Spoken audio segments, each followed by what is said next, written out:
بسم اللہ الرحمن الرحیم۔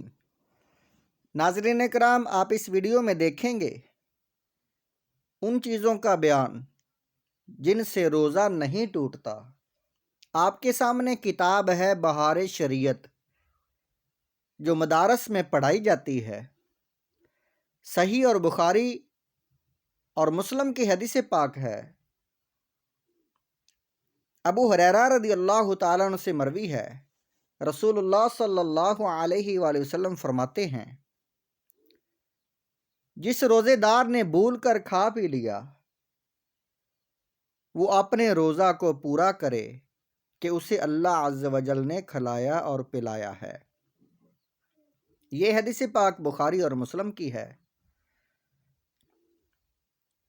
آگے حدیث نمبر 2 ہے، ابو داؤد و ترمذی و ابن ماجہ و دارمی میں ابو ہریرہ رضی اللہ تعالیٰ عنہ سے روایت ہے، راوی کے رسول اللہ صلی اللہ علیہ وسلم نے فرمایا، جس پر قحط نے غلبہ کیا یعنی الٹی، اس پر قضا نہیں، اور جس نے قصدن قحط کی اس پر روزہ کی قضا ہے، یعنی وہ روزہ دوبارہ رکھے۔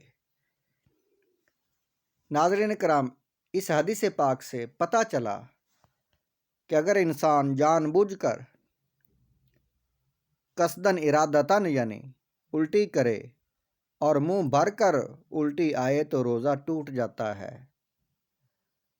اور اگر خود بخود الٹی آ جائے تو روزہ نہیں ٹوٹتا۔ آگے حدیث نمبر 3 ہے۔ حدیث نمبر 3 کو پڑھنے سے پہلے آپ سے گزارش ہے کہ لائک اور سبسکرائب کریں اور ثواب دران حاصل کریں۔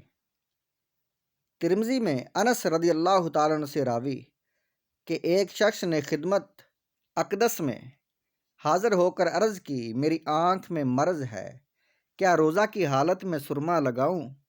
فرمایا ہاں۔ حدیث نمبر 4 ترمذی، ابو سعید رضی اللہ تعالیٰ عنہ سے راوی کہ رسول اللہ صلی اللہ علیہ وسلم نے فرمایا، 3 چیزیں روزہ نہیں توڑتی، پچھنا اور قے اور احتلام، یعنی پچھنے لگوانا اور الٹی سے اور احتلام ہونے سے۔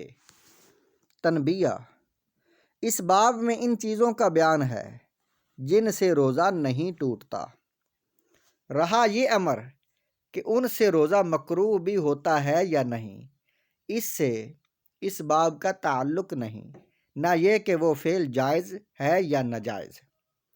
مسئلہ نمبر 1، بھول کر کھا پی لیا۔ بھول کر کھایا یا پیا جمع کیا روزہ فاسد نہیں ہوا، خواہ وہ روزہ فرض ہو یا نفل، اور روزہ کی نیت سے پہلے یہ چیزیں پائی گئیں یا بعد میں، مگر جب یاد دلانے پر بھی یاد نہ آیا کہ روزہ دار ہے تو اب فاسد ہو جائے گا، بشرط کہ یاد دلانے کے بعد یہ افعال واقع ہوئے ہوں، مگر اس صورت میں کفارہ لازم نہیں۔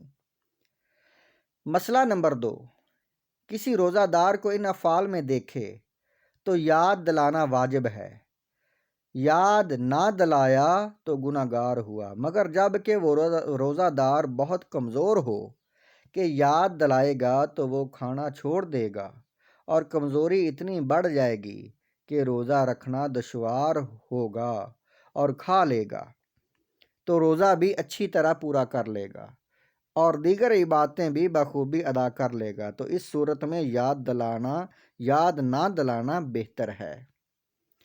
بعض مشائخ نے کہا، جو ان کو دیکھے تو یاد دلا دے اور بوڑھے کو دیکھے تو یاد نہ دلانے میں حرج نہیں، مگر یہ حکم اکثر کے لحاظ سے ہے کہ جو ان کو اکثر قوی ہوتے ہیں، جوان جو اکثر قوی ہوتے ہیں اور بوڑھے اکثر کمزور، اور اصل حکم یہ ہے کہ جوانی اور بڑھاپے کو کوئی دخل نہیں، بلکہ قوی و ضعیف کا لحاظ ہے، لہٰذا اگر جوان اس قدر کمزور ہو تو یاد نہ دلانے میں حرج نہیں، اور بوڑھا قوی ہو تو یاد دلانا